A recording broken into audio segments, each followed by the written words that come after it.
Good morning, Reclaimers, and welcome back to another episode of Reclaiming Mandalore Character Creation Series, where we go over a few scenarios that you might encounter with your group while building characters. This one's going to be about a scenario that I encountered at the beginning of Obama's second term.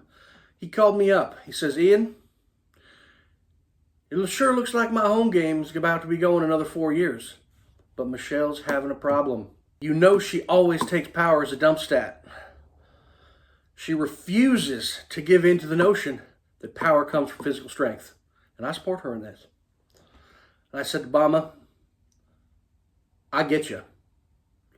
Now there are a few things you can do. Well, while it is true that taking power as a dump stat could set you back compared to your party, generating one fewer attribute point a turn than them, there are many ways that you can combat it.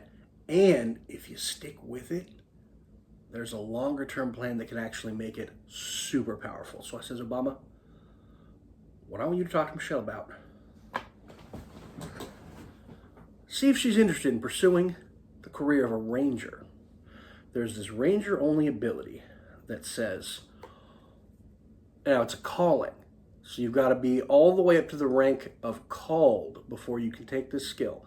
But it says you use endurance to generate your action points instead of power." Now, how does Michelle feel about endurance? And he says, you know, Michelle's a strong-willed woman. Endurance, fortitude, these are her main attributes. And those are where she draws her power. I says, "Obama, I know that about her. She's going to love this."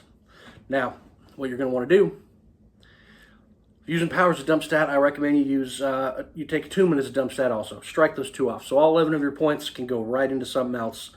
So you can get large bonuses early on across the rest of the challenges you'll be facing. Because the main thing that you want to be generating 3 challenge points a turn for is to get that second roll on challenges before the challenge gets to roll against you. That makes a big difference. But there are a few skills you can take that will mitigate that significantly.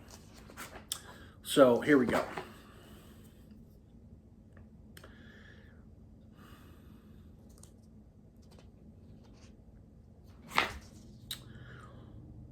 What you're going to want economy of motion training.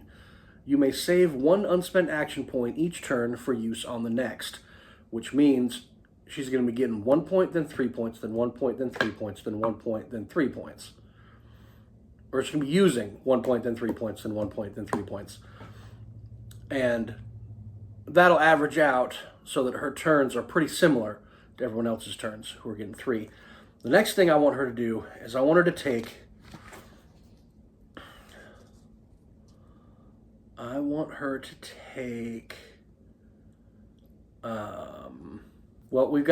we've got logic training, endurance training, athletics training, and charm training. Those all add +2 to their relevant challenge, and that'll give you a big advantage there. Don't take all those. Take one. Choose one thing to be really good at, and take the bonus in that. Then what I want you to take is sprint training.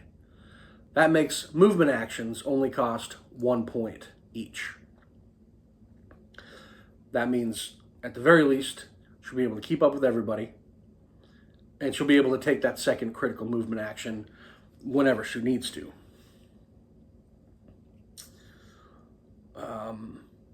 As for attacks, I recommend that she look into, your fatigue. Your fatigue stuff is going, those are going to be free. Those aren't going to take action points. They're going to give you actions that don't take action points. Something like quick calculation. Spend a mental fatigue to give yourself an action point. Very useful. But what I want her to look at are tricks. Hold out 1 endurance fatigue, make an attack if you have no action points. There are lots of ways to generate more action points and to generate more free actions through spending fatigue. But tricks, I want her to take crack shot. That is 1 action point, gives her +2 to her next range attack. Now, if you're generating 2 action points a turn, you're probably only going to be making 1 attack in a turn anyway. And with crack shot, that means it's going to be a very accurate attack. The other thing you can do if you're going on low power and relying on agility or endurance as your primary attributes, perhaps, you can take, under melee combat, you can take small blade specialization. Oh, also light blaster pistol specialization and small blade specialization will both allow you to make attacks with those light weapons for 1 action point each. That'll give you the 2 attacks around that everybody else is getting. You'll have good bonuses in all of your challenges. Now, you will be relying on someone to provide you the help action, usually, in order to get through your challenge as well. But that's not just for people with low power. Everyone should have someone helping them in a challenge. Mandalorians are better together. Getting help isn't a weakness, it's survival. And I says to him, Obama, Michelle is going to do great.